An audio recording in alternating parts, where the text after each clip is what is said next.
अस्सलाम वालेकुम नाज़रीन, अवानी से रहा हो एसएस न्यूज़ यहाँ आयशा सजाद। नाज़ सब का पहिरियों हिन वक्त जी अहम खबरुनि ते नज़र विझंदासीं। फैज़गंज जे मेहरान नेशनल हाईवे ते वॾनि गाॾियुनि जे गुज़रण ख़िलाफ़ अदालत इंतिज़ामिया खे नोटिस ॾींदे तलब करे वरितो आहे। उन हवाले सां वधीक तफ़सील ॿुधाए रहियो आहे उबैदुल्ला शर। जी उबैदुल्ला शर, छा तफ़सील आहिनि? जी बिल्कुल, फैज़गंज मां गुज़रंदड़ मेहरान नेशनल हाईवे ते वॾियूं गाॾियूं बंदि छो न थियूं, अदालत अख़्तियारनि खे तलब करे वरितो। फैज़गंज तालका बार फैज़गंज जे साबिक़ सदर असदुल्ला राजपर पारां फैज़गंज जी अदालत में दाख़िल दरख़्वास्त ते ॿुधणी थी।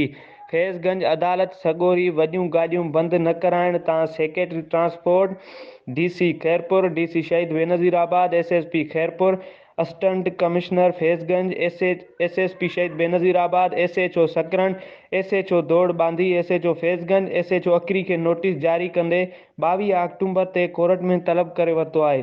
फैज़गंज जे वकील असदुल्ला राजपर दरख़्वास्त दाख़िल कराईंदे मौक़ूफ़ अख़्तियार कयो हो त मेहरान नेशनल हाईवे ते नवाबशाह खां राणीपुर ताईं वॾियूं गाॾियूं हलनि थियूं, जंहिं करे हादसो रोज़ जो मामूल बणियल आहे, जंहिं करे वॾियुनि गाॾियुनि ते पाबंदी लागू कई वई हुई। आर्डर पिणु कयल आहे। अहिड़े हुकुम ते अमल न करण ते दरख़्वास्त ते अदालत सॻोई लाॻापियल अख़्तियारनि खे नोटिस जारी करे तलब करे वरितो आहे। जी